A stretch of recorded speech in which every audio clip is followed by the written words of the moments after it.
গত ২৮ ফেব্রুয়ারি শুরু হওয়া ইরানের বিরুদ্ধে যুক্তরাষ্ট্র ও ইসরায়েল যুদ্ধে প্রতিবেশী উপসাগরীয় দেশগুলোতে মার্কিন ঘাঁটি ও দূতাবাসে ইরানের পাল্টা ও ক্ষেপণাস্ত্র হামলায় এ পর্যন্ত ৬ বাংলাদেশি নিহত হয়েছেন, অনেক বাংলাদেশি আহত হয়েছেন। এর মধ্যে ১ মার্চ সংযুক্ত আরব আমিরাতে ক্ষেপণাস্ত্র হামলায় প্রাণ হারান সিলেটের বড়লেখার গাজীটেকা বাঁশতলা গ্রামের আহমদ আলী সালেহ, বয়স ৫৫। ৫ মার্চ বাহরাইনে বিস্ফোরণে নিহত হন সন্দ্বীপের আবুল মোহসিন ওরফে তারেক, বয়স ৫২ বছর। সৌদি আরবে ৮ মার্চ আবাসিক ভবনে ক্ষেপণাস্ত্র হামলায় কিশোরগঞ্জের কটিয়াদী উপজেলার ফেকামারা গ্রামের রইসুদ্দিনের ছেলে বাচ্চু মিয়া, বয়স ৩৫ বছর এবং টাঙ্গাইলের সখীপুর উপজেলার কীর্তনখোলা গ্রামের সূর্যত আলীর ছেলে মোশাররফ হোসেন ৪০ বছর বয়সে নিহত হন। একই ঘটনায় আহত হয়ে চিকিৎসাধীন আবদুল্লাহ আল মামুন, বয়স ৩৫, গত ১৭ মার্চ মঙ্গলবার রাতে মারা গেছেন।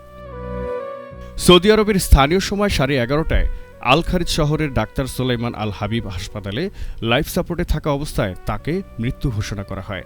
মামুন ময়মনসিংহের গফরগাঁও উপজেলার ভরভরা গ্রামের শহীদ সওদাগরের ছেলে। পারিবারিক ও স্থানীয় সূত্রে জানা যায়, গত ৮ মার্চ ইফতারের আগ মুহূর্তে সৌদি আরবের আল খারিজ শহরের আল তোয়াইফ বলদিয়া কোম্পানির একটি শ্রমিক ক্যাম্পে ক্ষেপণাস্ত্র আঘাত হানে। বিস্ফোরণে ঘটনাস্থলে ২ বাংলাদেশি নিহত হন এবং মামুনসহ কয়েকজন গুরুতর আহত হন। চিকিৎসকরা জানিয়েছেন, বিস্ফোরণে মামুনের শরীরের প্রায় ৭২% পুড়ে গিয়েছিল। তাঁর মরদেহ ওই হাসপাতালের মর্গে রাখা হয়েছে। গত ১৯ মার্চ বৃহস্পতিবার সকালে শহীদ সওদাগর ছেলের মৃত্যুর খবর নিশ্চিত করলে এলাকায় শোকের ছায়া নেমে আসে। মামুনের মামাতো ভাই শাওন মোড়ল বলেন, ভাইকে বাঁচাতে চিকিৎসকরা সর্বোচ্চ চেষ্টা করেছিলেন, কিন্তু শেষ রক্ষা হল না। এখন আমাদের একটাই দাবি, সরকারের সহযোগিতায় যেন দ্রুত তার মরদেহ দেশে ফিরিয়ে আনা হয়। এর আগে সৌদি আরবে গত ৮ মার্চ আল খারিজ শহরের একটি আবাসিক ভবনে ইরানের ক্ষেপণাস্ত্র হামলায় প্রাণ হারিয়েছে ২ বাংলাদেশি। তাদের একজন কিশোরগঞ্জের কটিয়াদী উপজেলার জালালপুর ইউনিয়নের পশ্চিম ফেকামারার গ্রামের রইসুদ্দিনের ছেলে বাচ্চু মিয়া, বয়স ৩৫ এবং অন্যজন টাঙ্গাইলের সখীপুর উপজেলার কীর্তনখোলা গ্রামের সূর্যত আলীর ছেলে মোশাররফ হোসেন, বয়স ৪০। ইরাকে মিসাইল হামলায় মুন্সিগঞ্জ সদরের হবি পাইক, বয়স ৩৫, নিহত হয়েছেন। ১৯ মার্চ মঙ্গলবার মিসাইল বিস্ফোরণে হবির ২টি পা এবং বুকে আঘাত লাগে। গুরুতর আহত অবস্থায় তাকে হাসপাতালে নেওয়া হলে চিকিৎসক মৃত ঘোষণা করেন। নিহত হবি পাইক মুন্সিগঞ্জ সদর উপজেলার বকুলতলা গ্রামের নলিমিয়া পাইকের ছেলে। নিহতের স্ত্রী খাদিজা আক্তার মিতু তার স্বামীর নিহত হওয়ার বিষয়টি নিশ্চিত করেছেন। কান্নাজড়িত কণ্ঠে তিনি বলেন, আমার স্বামী ১০ বছর ধরে ইরাকে অবস্থান করছিল। সেখানে তিনি বিভিন্ন কাজ করতেন। সর্বশেষ গত ৩রা মার্চ আমার সঙ্গে তাঁর কথা হয়, পরে তাকে আর ফোনে পাওয়া যায়নি। মঙ্গলবার রাতে তাঁর সঙ্গে থাকা অন্য প্রবাসীরা ফোন করে আমাকে মৃত্যুর খবরটি নিশ্চিত করেন। তিনি আরও বলেন, স্বামীর মরদেহ যেন দ্রুত দেশে আনার ব্যবস্থা করা হয়।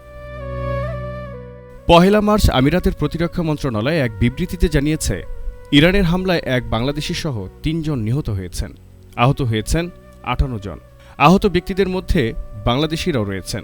পরে নিহত বাংলাদেশির নাম সালেহ আহমেদ বলে জানিয়েছেন তাঁর ঘনিষ্ঠ আরেক প্রবাসী বাংলাদেশি। তিনি বলেন, সালেহ আহমেদ আজমান এলাকায় নিহত হন। তিনি পানি সরবরাহের কাজ করতেন। নিহত সালেহ আহমেদ আলী নামেও পরিচিত ছিলেন। সালেহ আহমেদের পুরনো বাড়ি সিলেটের বিয়ানীবাজারে। পরে তিনি মৌলভীবাজারে বড়লেখার গাজীটেকায় বাড়ি করেন। সালেহ আহমেদ স্ত্রী এবং ৩ ছেলে ও ১ মেয়ে রেখে গেছেন। বাহরাইনে ইরানের ক্ষেপণাস্ত্র হামলায় চট্টগ্রামের সন্দ্বীপের প্রবাসী বাংলাদেশি আবুল মোহসিন ওরফে তারেক নিহত হয়েছেন। সে সন্দ্বীপ উপজেলার আজিমপুর ইউনিয়নের বাসিন্দা। আহতদের একজন সন্দ্বীপের মুসাপুর এলাকার নাজিম উদ্দিন, ৪০ বছর বয়সী। ১ মার্চ রোববার স্থানীয় সময় রাত ২টার দিকে আল হিদ ড্রাইডক এলাকায় অবস্থিত আরব শিপ বিল্ডিং অ্যান্ড রিপেয়ার ইয়ার্ডে কর্মরত ছিলেন তিনি।